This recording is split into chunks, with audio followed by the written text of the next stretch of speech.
bi abi shabihin bin nabi lai sai kalle ce kaga Hussein Hassan baka kama da Ali sai na Ali ya ji dadi a ransa dan kowa dole ya ji dadi ko a ce yau ga danka yana kama da annaba an gama burge ka an gama faranta maka sai na Usman fa ka yi go lokacin da sayyidina Ali ya kai masa silken manzan Allah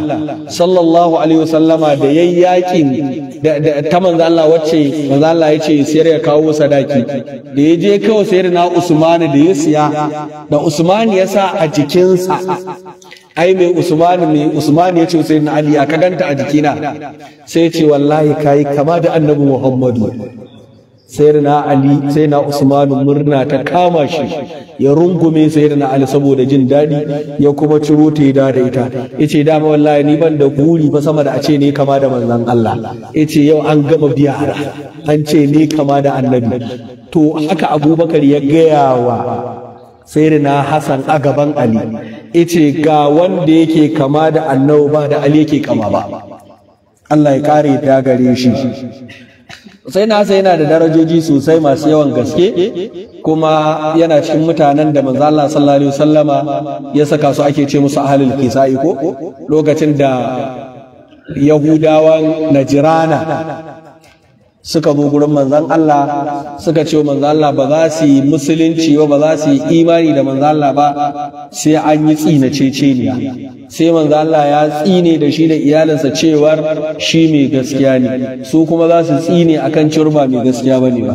manzon Allah ya ce in dai wannan ne na yadda mubahala kenan ko manzon Allah ya ce na gamsu ya kirawo sayyidina Hassan da sayyidina Husaini da sayyidina Fatima da sayyidina Ali Allah ya kare da gare su hudu manzo Allah ya dauko mayafi ya rufe su ya sa su a jikinsa yace Allahumma haula'i ahli baiti Allah waɗannan su ne ƴan gidana wanda yau za a yi mubahala da ni a kansu shine Allah yake ga musu qul ta'alu nadu abna'ana wa abna'akum wa nisa'ana wa nisa'akum wa anfusana wa anfusakum summa nabtahil fa naj'al la'natullahi 'alal kadhibin da manzo Allah ya shirya ya fito sai kuma suka shiga razani cewar idan har suka yadda suka yi tsinaceceniya kuma a matsayin sa na annabi to duk gaba ɗayan su an gama da su Allah sai ya halakar da su kuma shine abin da malamai suka ce ba a taɓa mubahala da manzon Allah ba amma da a ce Yahudawan nan na Najrana sun yadda sun fito sun yi mubahala tare da manzon Allah yace to da take yanke Allah zai yanke zuri'arsu gaba daya domin Allah ya tashi zai halakar da su duk wani bai Yahudan Najrana Allah a lokaci guda zai halakar da su sai ya zama an gama da su ba rabo tsotsansu a duniya baki da sai suka ji tsoro kuma da suka ji tsoro da ƙarshe suka saduda bayan da suka saduda kuma suka miƙa wuya suka karɓi musulunci ba su wannan mubahalar da manzon Allah sallallahu alaihi wa sallama ba sayyidina Hassan Allah ya kare da gare shi ya kuma yi tsawon rai sosai duk da dai malaman suna kallon bai wuce shekara 49 ba zuwa 50 yi wafati shine mafi rinjayen zancen kuma lokacin kafin yi wafati akwai matarsa ana ce mata Ja'adatu shine mafi rinjayen malamai ita ce wacce ɗaya daga cikin mutane suka safarce ta shine Yazidu ya haye ta ya sa guba ya yi mata alkawarin zai aure ta zai bata kuɗi amma abin da yake roƙo shine ta bawa Husainu guba ya ci ya mutu saboda yana ji a ransa in Muawiya ya mutu to ba yadda zai zama halifan manzon Allah domin shi ba sahabi bane ba tabi'i ne bai ga annabi ba kuma shi kuma Hassan ai yana da darajoji da yawa na farko sahabi na farko dai ma tukunna jinin annabi Muhammad ne daman kayan gidansu ne ko sannan na biyu sahabin manzon Allah ne sannan na uku mai karfin ilimi da fahimta ne sannan kuma yana da farin jinin masoya a tare da shi na manzon Allah sai wasu ka dinga ziga Yazidu cewar idan ya bari Muawiya ya mutu Hassan yana da rai to tabbas Hassan zai karbi halifancin manzon Allah wannan abin ya dame shi sai ya sufurci wato matarsa Ja'adatu, sai ya ba ta kuɗi da alƙawarin zai aure ta, sai ya sa ta ɗauki guba ta ba sayyidina Hassan ya ci wannan gubar. Da ya ci wannan gubar da kansa ya gamsu, tare cewar malamai suna cewa Hassan ba wannan ce guba farko da aka bashi ba, an babbashi guba na sai an kashe shi, amma Allah ya dinga tsallakar da shi. To amma wannan lokaci wacce aka bashi gubar ta yi ƙarfin da ta yi tasiri, so da haka tasirin wannan gubar sai da ya kirawo mutane, ya kirawo ƙaninsa Husaini ya ce to ina roƙonka idan na mutu, ina roƙo ka roƙan min Aisha, sai da Aisha matan manzo Allah, ka roƙan min ita do Allah a ɗauke ni a saka ni kusa da manzon Allah, a binne ni kusa da manzon Allah. Kuma haka aka yana yin wafati sai wani daga cikin wato sai na Hassan Husain ya je ga sai da Aisha ya ce mata gashi ga roƙon da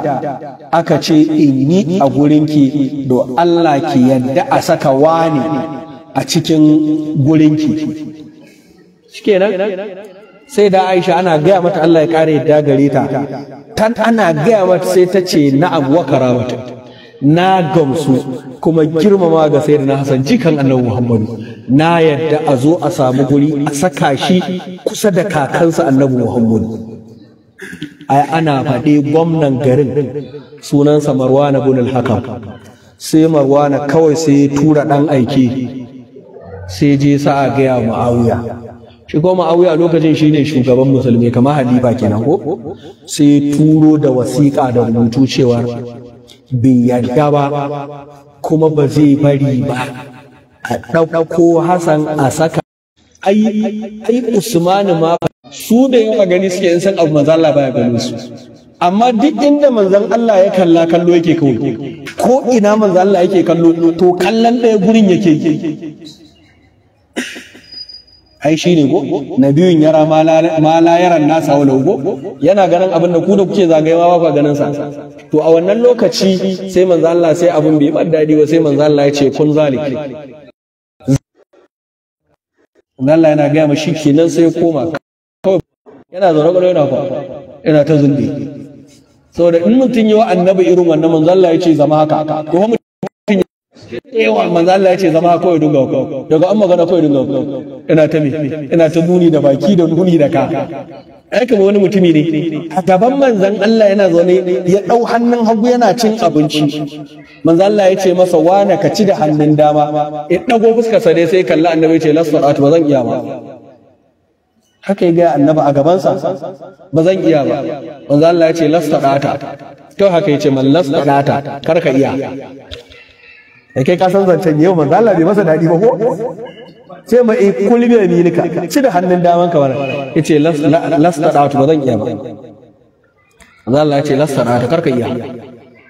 da tunda annabi ya ce masa karka iya bai ƙara daga hannunsa na dama ba, shikenan hannun ya tafi tunda annabi ya gaya masa. To shi ma irin wannan abu yake ga ga dinga annabi ko dinga to baban wannan din ne gane ko ba shi ne, to shi ne abin da nace jini shi sa yayi mar haka. To kuma da man sunna ce gaskiya, halifofin manzo Allah sallallahu alaihi wasallama idan ka cire sayyidina Abubakar kowa kashe shi akai, Abubakar dai ba kashe shi akai ba, Umar zuwa akai har masallaci yana sallah aka dau abun suka da makami aka kashe shi, jinya kwana 3 ya mutu. Sayyidina Usmanu Hawwa akai bayan ya shekara 15 ne manzon Allah halifa, aka hawo har cikin gidansa aka zo aka kashe shi. Da rigingimu suka yawa na addini, to sai wasu mutane uku suka ɗau wani mataki suka ce za su kashe mutum uku a matsayin in sun kashe an samu hutu a musulunci. Akwai wani ana ce mai Ibn Muljim al-Murad, shi ya ce zai kashe Sayyidina Ali, sai wani daga ciki ya ce zai kashe Muawiya, wani ya ce shi kuma zai kashe Amr ibn al-As. Sai suka ce in mun kashe wannan an huta. To shi wanda ya ce zai kashe Sayyidina Ali shi ya kudire ne saboda lokacin da aka je yakin Badar akwai wata mace da sayyidina Ali ya kashe mata baffanta, shi kuma Ibn Muljim zuciyarsa tana son wannan matar, sai ta ce in kana so in aure ka sai ka kashe Ali a matsayin sadaki, dan shine hucewar haushin ya kashe min baffana. Shi kenan kuma haka aka yayyo ko ya to cikin masallaci ɗabi ya soka sayyidina Ali makami da ka ba sayyidina Ali ya shahada. To shi ma sayyidina Hassan Allah ya kare da gare shi ma sai isa ke fada irin wancan, amma shi kuma da ne da guba ko sai aka saka masa guba aka bashi ya ci. To daga wannan lokaci da aka yi wannan abin to fa shi kenan Muawiya yana zama halifa sai ya ce to shi ko bai yadda ba yadda za a iya sake yin sallah da mutane. Gane? Ma'ana ba zai sake da inda mutane ko ya haulayi ko ya hausau ba, sai yasa aka yi masa irin wannan ɗan ɗakin liman din. Aka yi mar ya kuma ya kawo jami'an tsaro da security nan da nan a tsaye yana sallah suna bi ana gadin sa. Wannan shine har yanzu ake aina a Saudiya a harabi ko duk manyan masallatan duniya musamman na harabi zaka tara ka ake, zaka tara ana sallah ga security nan ko ta ina sun zaga. To shine ya fara yi, ana yi yace ina an kashe Umar yana sallah, an kashe Usmanu ba gaira ba dalili, an kashe Ali, Hassan din ma an kashe. Yace ai na san shine sakan target din. Yace kawai sai ya hana, saboda haka in zaka shigo masallaci sai an caje ta, sai an ma gamsu da me ka taho. Idan kuma kuka hausa ku sai an sa muku jami'an tsaro suna kallon ku. Shi ba su ba sallah suke ba, kawai gadin liman suke yi, ba fa ku suke gadi ba. Daga nan gurin Muawiya ya sanna wannan abu, shikenan har yanzu aka tafi ake yi, in limai tashi shiga dan daki ya buya daga ciki ko sai ma musu tawo sai su tawo su bulayi su hawa a tsakiya. Amma da ba wannan tsarin na wane ya shiga daga tsakiya wani, kawai in mutum aka yi layi kawai zai tsaya a gaba, amma ba tare da wannan dan dakin da ake yi ba. To sayyidina Husaini Allah ya kare da gare shi, sayyidina Hassan Allah ya kare da gare shi, shi ba a iya saka shi a cikin ɗakin sayyida Aisha ba, Allah ya kare da gare shi. Amma dai mu sani sai da Aisha ta yarda, sai da Aisha ta amince. Marwana dan Hakamu shine ya bada sako a faɗa gafa abin da ake so za a sa Hassan kusa da kakansa, shi kuma ya tawo da zuga aka tada rikici da ƙarshe dai suka kisa saka shi. Abubuwan da suka faru. To Allah ya kyauta. Abubuwa da yawa sun faru ga sunan su daɗi da marasa daɗi. Ba Madina yake ba, asali a Madina yake. Amma lokacin da sayyidina Ali ya zama halifa sai ya samu rabuwa. Duk wanda ya zama halifa manzo Allah a Madina ya zauna, da Abubakar, sayyidina Abubakar, da sayyidina Umar, da sayyidina Usman, da sayyidina Ali. To bambancin abin da isa halifancin ya tashi daga Madina ya koma inda Muawiya yake gwamna shine saboda shi Muawiya ya fi kowa dadewa a gwamna tun zamanin Annabi sallallahu alaihi wasallama yake a matsayin gwamna. Kaga ya gwamna zamanin Annabi, ya Abubakar, ya Umar, ya Usman, ya Ali suka sani. Wannan abun ya saka halifanci ya koma can. Shi da ya zama halifa sai na maimakon ya dawo Madina sai ce ba zai dawo Madina ba, yana can zai halifanci, sai aka maida Madina ta zama wata gunduma da a matsayin kamar ita ma jiha ko ƙasa da kawai gwamna za a naɗa mata.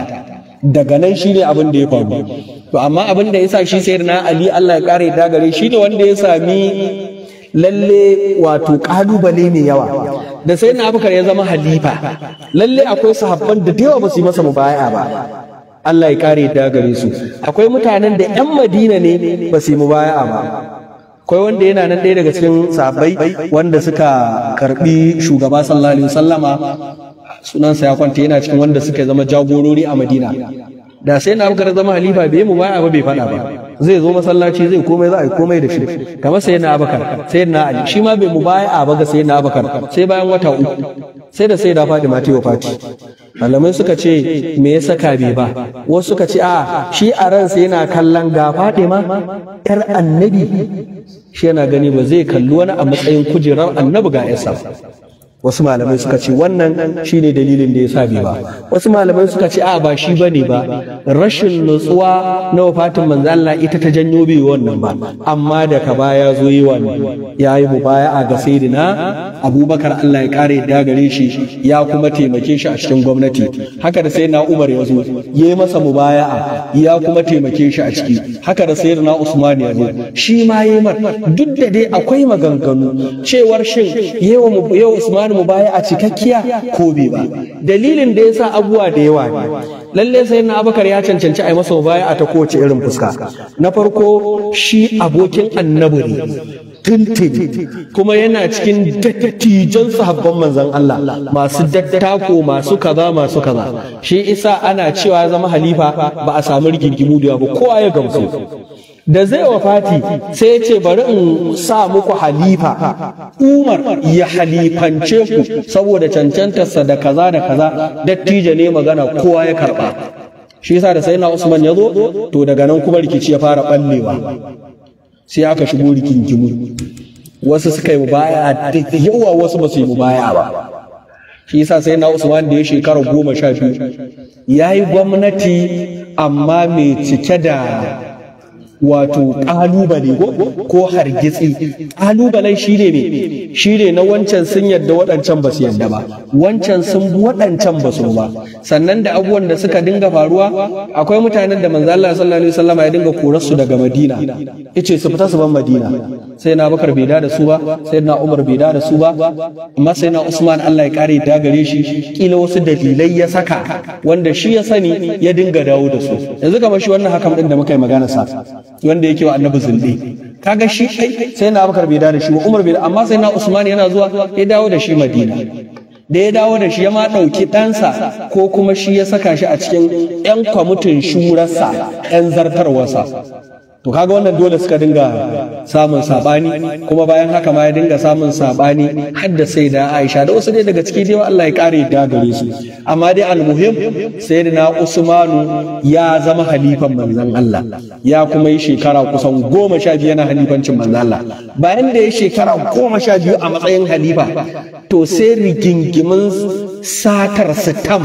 ta tashi, na an ɗauki sitam an yi amfani da shi ba nasa ba, rigingimu suka tashi da yawa. Sai da ya zamana sayyidina Usman yana halifan annabi, amma ba zai iya fitowa masallaci ya sallah ba. Ka san rigima ta yi rigima.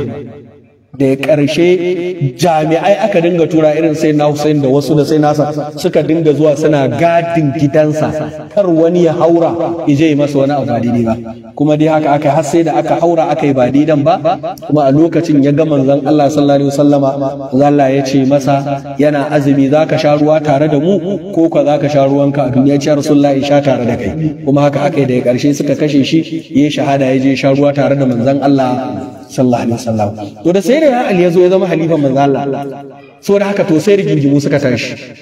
Sai waɗanda tun da shi ɗan Banu Umayya ne, kabilarsa Banu Umayya ne, sai wasu daga cikin mutane sai suka dinga cewa ba za a yi masa mubaya Ali ba sai ya je ya kamo wanda suka kashe sayyidina Usman. To kuma a lokacin ba shi ma da ƙarfin gwamnatin da zai iya zuwa ya kamo, domin ai ba a game masa mubaya ba.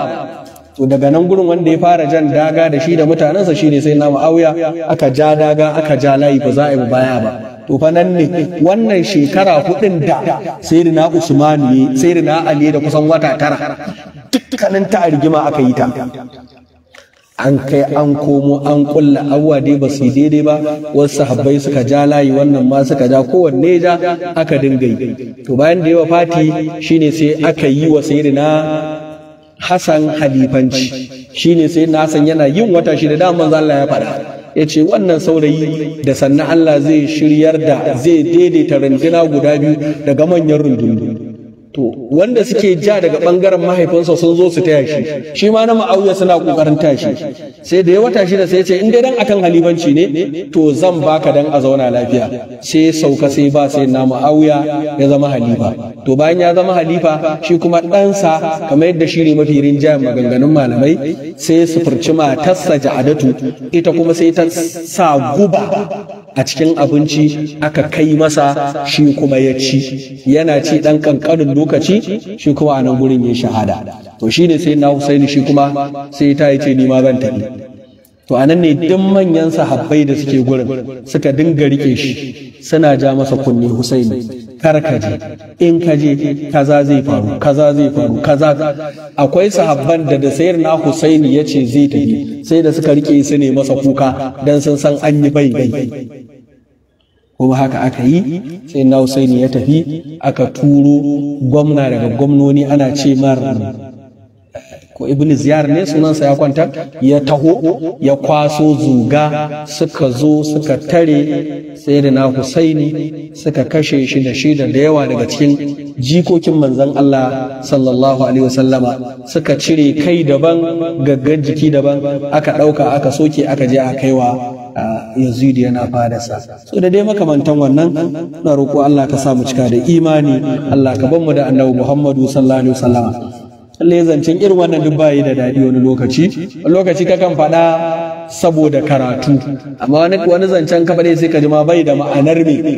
faɗa ko hikimar faɗe, lakin dai kawai za a faɗa ne inda karatu ya biyo ta gurin. Amma dai in ba dan haka ba, inda yanzu misali mu ce labarin za mu faɗa hakikanin me ya faru, to wallahi da yawa sai sun yi kuka, saboda an yi cin mutunci, rashin kyautatawa, rashin nuna kima da alfarmantar da gidan Annabi Muhammadu. Bayan wafatin manzo Allah sallallahu alaihi wasallama, gidan manzo Allah ya shiga yanayi, lalle ya shiga yanayi, kuma a matsayin kayan mu ne, domin za an kowa zai ce kayansa ne, gidan Annabi su za su ce me kayansu ne ko, domin me abin na kakansu ne, kuma kowa kaga ya ci alfarma wa ya ci kakansu ya ci. To Allah ya kare da gare su, ƙara sakuran cewa inda hu a gurinsa akwai a ƙarau bin al-habis ɗaya daga cikin manyan mutane ne, wanda ya ce manzo Allah sallallahu alaihi wasallama, inna li asharatun min alwaladi, ina da 'ya'ya guda 10 ma qabbaltu minhum ahadan, ban taba sumbantar ɗaya daga ciki ba. Fa nazara ilaihi rasulullahi sallallahu alaihi wasallama, sai manzo Allah ya kalle shi, fa qala, sai manzo Allah ya ce man la yarham la yuqam, wanda duk baya jin kai shi ma ba a jin kansa. Allah ya sa mu dace. Shi amin ya Allah, shi irin wannan zancen ana yin sa wani lokaci